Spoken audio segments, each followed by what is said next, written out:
Hi friends, आप देख रहे हैं मेरा YouTube channel R S sir और मैं एडवोकेट राम शिरोमणि यादव।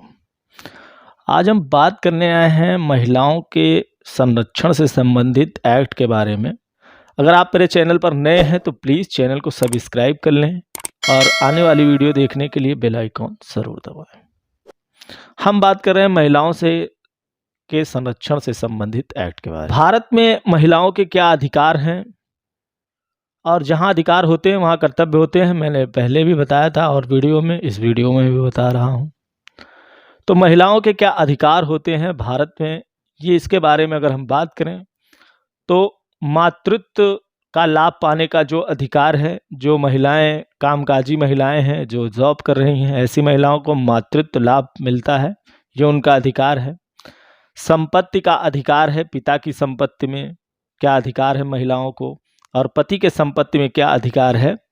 वैसे मैं आपको एक बात क्लियर कर दूं, जो कुछ लोग समझते हैं शादी के बाद पति की संपत्ति में पत्नी का कोई मालिकाना हक नहीं होता है, और वैवाहिक विवाद की स्थिति में पति से पत्नी गुजारा भत्ता 125 सीआरपीसी में जो व्यवस्था है उसको पाने का अधिकार केवल रखती है जब दोनों के बीच विवाद हो जाए, पति पत्नी के बीच जब विवाद हो जाए तो सेक्शन 125 का मुकदमा पत्नी कर सकेगी और उसे न्यायालय मेंटेनेंस देगी पति की हैसियत के अनुसार। पति की जो हैसियत होगी, जो पति की कमाई होगी, उसी में से न्यायालय यह निश्चित करेगी कि कितनी धनराशि महिला को दी जाए। जबकि विवाह में समस्या आ गई है, पति पत्नी के बीच मनमुटाव हो गया है या पति पत्नी एक साथ नहीं रह रहे हैं, तो इस बात में।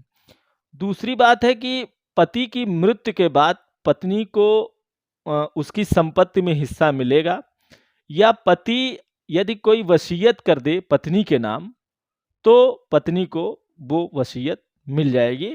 लेकिन इसमें भी एक कंडीशनल है कि वो जो संपत्ति पत्नी के नाम पति वसीयत कर रहा है वो पति के द्वारा अर्जित की हुई संपत्ति हो, उस संपत्ति को पति ने स्वयं बनाया हो, और वसीयत के आधार पे जो है प्रॉपर्टी ट्रांसफ़र हो जाती है पति के न रहने पर पत्नी के नाम। और जहाँ तक मैं बात कर रहा था कि संपत्ति में या फिर वसीयत के बारे में, तो वसीयत जो पैतृक संपत्ति है, जो पुश्तैनी संपत्ति है, पति उसे अपनी पत्नी के नाम जो है वसीयत नहीं कर सकता है। पति केवल वही संपत्ति वसीयत कर सकता है जो स्वयं पति ने बनाई हो, जिसे उसने स्वयं खरीदा हो और जिसे उसने अर्जित किया हो अपने कमाई से या फिर किसी भी प्रकार से जिसको पति ने अर्जित किया हो, केवल उसी संपत्ति को पति पत्नी के नाम वसीयत कर सकने की हैसियत रखता है। जो सही है वो मैं बताता हूँ, और लॉ से संबंधित सारी बातें मैं क्लियर करते हुए चलना चाहता हूँ।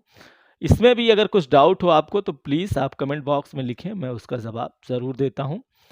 तो संपत्ति से संबंधित अधिकार के बारे में मैंने जाना, और अगर डिटेल्स आप जानना चाहेंगे तो मैं और भी डिटेल्स बता दूंगा।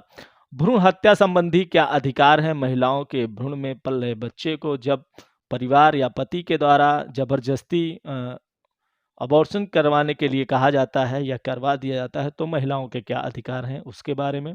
गिरफ्तारी से संबंधित महिलाओं के क्या अधिकार हैं इसके बारे में थोड़ा सा जानेंगे। गिरफ्तारी से संबंधित जो अधिकार है वो दंड प्रक्रिया संहिता सीआरपीसी, जिसमें मैंने 125 बताया अभी पिछली में, तो सीआरपीसी जो है दंड प्रक्रिया संहिता, जहां 125 में महिलाओं को पति से गुजारा भत्ता पाने का अधिकार है, वहीं दंड प्रक्रिया संहिता ही यह व्यवस्था करती है। धारा 46 में यह कहा गया है कि महिला को सूरज डूबने के बाद और सूरज उगने से पहले गिरफ्तारी नहीं की जा सकती है, और ना ही कोई ऐसा लॉ है अभी तक जिसमें ये कहा गया हो कि गिरफ्तारी की जाएगी। तो इसलिए दंड प्रक्रिया संहिता की धारा 46 इस बात की व्यवस्था करती है कि कोई महिला सूरज डूबने के बाद या सूरज उगने से पहले गिरफ्तार नहीं की जाएगी, ये व्यवस्था करती है सीआरपीसी। तो ये गिरफ्तारी से संबंधित अधिकार है महिलाओं के। और भी कानून हैं इससे संबंधित, और इसके लिए मैं थोड़ा सा ज़रूर बताना चाहूँगा। घरेलू हिंसा से संबंधित अधिकार हैं और जिसके बारे में मैं आज विस्तार से बात करूँगा। और लिविंग रिलेशनशिप के जो अधिकार हैं उसके बारे में मैं पिछली वीडियो में बता चुका हूं। अगर आपने वो वीडियो नहीं देखी है तो मैं उसकी लिंक डिस्क्रिप्शन में दे दूंगा, आप जो है वहां से जाके देख सकते हैं लिविंग रिलेशनशिप के बारे में। और जो है घरेलू हिंसा के बारे में इस वीडियो में हम विस्तार से बात करने के लिए आए हैं, तो घरेलू हिंसा के बारे में बात करेंगे हम। घरेलू हिंसा से संबंधित 2005 में एक कानून आया और उसे नाम दिया गया घरेलू हिंसा से महिलाओं का संरक्षण अधिनियम 2005। कुटुंब के भीतर होने वाली हिंसा, कुटुंब परिवार के भीतर होने वाली हिंसा के बारे में प्रावधान किया गया कि वे महिलाओं के ऊपर जो अत्याचार घर के अंदर हो रहे हैं उससे निपटने के लिए इस एक्ट की व्यवस्था 2005 में की गई। इसे नाम दिया गया घरेलू हिंसा से महिलाओं का संरक्षण अधिनियम। इसी के बारे में हम बात करेंगे इस वीडियो में। ये जो व्यवस्था है घरेलू हिंसा में महिलाओं के संरक्षण अधिनियम एक्ट चलेगा कैसे, इसके बारे में ये बताया गया कि ये सिविल विधि का भाग होगा और सिविल प्रकृति की तरह ये चलेगा। इसे दंड प्रक्रिया के अधीन जो है गठित न्यायालयों की सहायता से क्रिया में लाया जाएगा और चलाने का काम किया जाएगा। मतलब दंड प्रक्रिया संहिता जिन न्यायालयों की व्यवस्था करती है उन्हीं न्यायालयों की सहायता से इस क्रियान्वित किया जाने का काम इसको किया जाएगा, इस एक्ट को किया जाएगा। अर्थात घरेलू हिंसा के मुकदमे सिविल कोर्ट में देखे जाएंगे, जिला न्यायालय में देखे जाएंगे, जहां पर अन्य मुकदमे और चलते होंगे। हमें इसके अंतर्गत घरेलू हिंसा से संबंधित जो संरक्षण महिलाओं को प्राप्त है, अगर उसके बारे में हम बात करें तो स्वास्थ्य की सुरक्षा के बारे में व्यवस्था करता है ये एक्ट। महिलाओं के स्वास्थ्य से सुरक्षित, स्वास्थ्य कैसे सुरक्षित रखा जाएगा, स्वास्थ्य उसका कैसे सुरक्षित रहे, परिवार के बीच रहकर जीवन को कैसे सुरक्षा मिले या उनके किसी अंग को कैसे सुरक्षा मिले, इस तरह की बातें जो है एक्ट प्राविधान करता है कि इन सब की सुरक्षा के बारे में व्यवस्था करता है। मतलब यदि किसी व्यक्ति के द्वारा या परिवार के द्वारा किसी महिला की सुरक्षा को खतरे में डाला जाता है या उसके जीवन को खतरे में डाला जाता है या उसके किसी अंग को खतरे में डाला जाता है तो उसको जो है प्रोटेक्शन देती है महिलाओं को। ये एक्ट प्रोटेक्शन देता है घरेलू हिंसा एक्ट जो है। मानसिक भलाई के बारे में बात करती है ये एक्ट। मानसिक प्रताड़ित जो महिलाएं हो रही हैं उनके संरक्षण से संबंधित शारीरिक भलाई के बारे में, शारीरिक शरीर उनका कैसे स्वस्थ रहे, अपहान करता है कोई, शारीरिक अपहान करता है तो उसके बारे में प्रोटेक्शन देता है। कोई व्यक्ति किसी प्रकार की कोई क्षति पहुंचाता है किसी महिला को कुटुंब के अंदर तो उसको संरक्षण देने का काम घरेलू हिंसा अधिनियम करता है। उसी तरह कोई व्यक्ति किसी महिला से कोई क्षति कारित करता है या कोई संकट उत्पन्न करता है या शारीरिक दुरुपयोग करता है उसका, उस महिला का, तो इन सब से प्रोटेक्शन देने का काम ये एक्ट करता है, जिसे घरेलू हिंसा से महिलाओं का संरक्षण अधिनियम 2005 कहा जाता है। यदि आप यह सोच रहे हो कि शारीरिक दुरुपयोग का क्या मतलब है, मैंने कहा शारीरिक दुरुपयोग से सुरक्षा देता है। शारीरिक दुरुपयोग का केवल मतलब यह नहीं है कि शारीरिक पीड़ा, घर वाले कोई भी ऐसा काम करते हैं जिससे महिला को शारीरिक पीड़ा उत्पन्न होती है तो ऐसी पीड़ा से भी प्रोटेक्शन देने का काम घरेलू हिंसा अधिनियम करता है, ये एक्ट करता है। लैंगिक दुरुपयोग बहुत विशेष बताने की आवश्यकता नहीं है। यदि आपको बात मेरी समझ में नहीं आती तो आप कमेंट बॉक्स में लिखेंगे तो मैं उनके जवाब दूंगा ज़रूर और मैं फैक्ट को क्लियर कर दूंगा। तो लैंगिक दुरुपयोग यदि कोई करता है परिवार में महिला के साथ तो उसके लिए प्रोटेक्ट करता है। भावनात्मक या मौखिक या आर्थिक किसी रूप से भी महिला को प्रताड़ित करता है कोई व्यक्ति, परिवार के अंदर उसका अपमान किया जाता है, उसका मजाक उड़ाया जाता है, उसका तिरस्कार किया जाता है, उसको गाली दी जाती है या फिर ऐसा कोई कृत्य उसके साथ या उसके शरीर के साथ किया जाता है जिससे उसे शारीरिक पीड़ा होती है, तो ये सारे काम अपराध की श्रेणी में आते हैं और घरेलू हिंसा अधिनियम 2000 महिलाओं का संरक्षण अधिनियम 2005 के अंतर्गत इसे प्रोटेक्ट करता है ये एक्ट। दहेज मांगना या दहेज में किसी संपत्ति को मांगना या फिर किसी मूल्यवान वस्तु को मांगना, ये सब काम जो है ये विधि विरुद्ध काम है, ये तो हम जानते ही हैं। हम सभी जानते हैं हमारे मन के अंदर, शरीर के अंदर एक मन, एक मस्तिष्क होता है। तो निश्चित रूप से अगर हम कोई काम करते हैं जो बुरा काम है, तो अगर हमारा मन कहता है किसी अब मुझे अच्छा लगता है या आपको या किसी को समाज में अच्छा लगता है, तो मस्तिष्क ज़रूर एक बार उसको कहता है कि यह काम गलत है। तो जो भी गलत काम है निश्चित रूप से हम जानते हैं कि कौन-सा काम गलत है।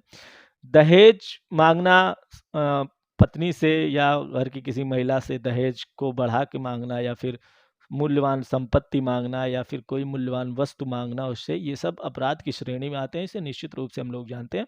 तो ये सब में इन सब अपराधों को करने में, इस तरह के काम को करने में जो प्रोटेक्शन एक्ट देता है वो घरेलू हिंसा से महिलाओं का संरक्षण अधिनियम ही है और इन सारे विधि विरुद्ध तरीकों से संरक्षण देने का काम करता है।